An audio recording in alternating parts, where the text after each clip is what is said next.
ఈరోజు మనము 2026వ సంవత్సరం ఫిబ్రవరి నెల 11వ తేదీ నుంచి 20వ తేదీ వరకు కుంభరాశిలో జన్మించిన వారి యొక్క గ్రహస్థితులు, రాశి ఫలితాలు ఎలా ఉన్నాయి, రోజువారీ ఫలితాలు ఎలా ఉంటాయి మొదలైన అన్ని విషయాలు ఈ వీడియోలో తెలుసుకుందాం. ఈ వీడియో చూడటానికంటే ముందు ప్రేక్షక మహాశయులకు ఒక చిన్న విజ్ఞప్తి ఏంటంటే, ప్రస్తుత కాలంలో ఎక్కువ మంది ఎదుర్కొంటున్నటువంటి సమస్యలలో ఉద్యోగ సమస్యలు, ఎంత కష్టపడినా ఉద్యోగం రాకపోవటం, ఎన్ని ప్రయత్నాలు చేసినా వివాహం కాకపోవటం, ముహూర్త బలం చేసేటటువంటి పనులలో విజయానికి దూరంగా వెళ్ళిపోవటానికి కారణం ముహూర్త బలం లేకపోవటం. ఈ మూడింటికి సంబంధించినటువంటి ఒక ప్రత్యేకమైనటువంటి 3 వీడియోలు చేయడం జరిగింది. ఆ వీడియోలు చూడండి. మీరు ఈ సమస్యలతో కనుక బాధపడుతున్నట్లయితే ఖచ్చితంగా మీకు వాటికి పరిష్కారం లభిస్తుంది.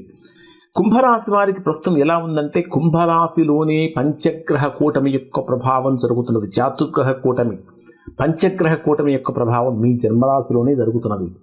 అంటే 4 గ్రహాలు ఒకేసారిగా కుంభరాశిలో సంచరించేటప్పుడు కుంభరాశి వారి యొక్క స్థితి ఎలా ఉంటుంది అని కనుక మనం పరిశీలించినట్లయితే, కుంభరాశికి ప్రధానంగా రాస్యాధిపతి అయినటువంటి శని రాశికి 2వ స్థానంలో ధనస్థానంలో సంచరిస్తున్నాడు. రాస్యాధిపతి యొక్క శని రాశికి 2వ స్థానంలో ధనస్థానంలో సంచరించేటటువంటి వారికి చేసేటటువంటి పనులలో సేవ కనిపిస్తుంది, దానం కనిపిస్తూ ఉంటుంది. నిజాయితీగా ఉన్నటువంటి వారికి శని యొక్క ఆశీస్సులు కలుగుతూ ఉంటాయి. కర్మ ఫలితాలను ఇచ్చేటటువంటి గ్రహంగా ఉంటుంది. మోసం చేసేటటువంటి వారికి కఠినమైనటువంటి శిక్షలు కూడా శని విధిస్తాడు. ఇక్కడ తర్వాత మీ జన్మరాశిలోనే మనకు 4 గ్రహాల యొక్క కలయిక జరిగింది, 5 గ్రహాల యొక్క కలయిక జరిగిందని చెప్పుకోం. అయితే మీ రాశికి 7వ స్థానాధిపతి అయినటువంటి రవి 12వ తేదీ వరకు మీ రాశికి వ్యయస్థానంలో సంచరిస్తూ ఉంటాడు. అంటే 12వ తేదీ వరకు 11, 12 తేదీలలో జీవిత భాగస్వామి యొక్క ఆరోగ్యం విషయంలో జాగ్రత్తలు పాటించండి. 11, 12 తేదీలలో ఎట్టి పరిస్థితుల్లో కూడా గృహంలో ఆర్గ్యుమెంట్స్కు చోటు ఇవ్వకండి. ఆర్గ్యుమెంట్స్ అనేటటువంటివి ఉండకూడదు.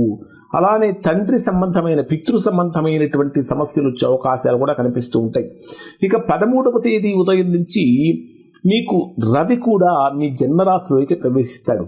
ఆల్రెడీ మీ జన్మరాశిలో రాహు ఉన్నాడు, బుధుడు, శుక్రుడు అక్కడే ఉన్నారు, రవి కూడా వచ్చి చేరుతున్నాడు. కాబట్టి 4 గ్రహాల యొక్క రవి, బుధుడు, శుక్రుడు, రాహువు, ఈ 4 గ్రహాల యొక్క కలయికతో చాతుర్గ్రహ కూటమి యొక్క ప్రభావం చాలా బలమైనటువంటిదిగా ఉంటుంది మీ జన్మరాశిలోనే.